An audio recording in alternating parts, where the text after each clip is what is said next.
So here's a tractor. It's been sitting for a while.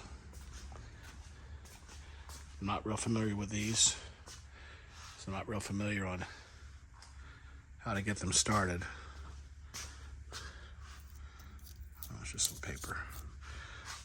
It was stuck in gear. I was able to roll it around a little bit, push it back and forth, and got it out of gear, so no problem there.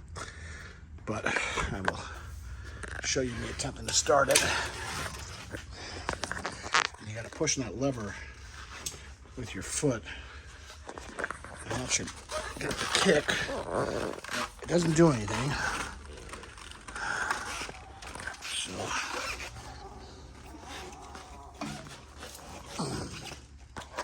it's easier said than done.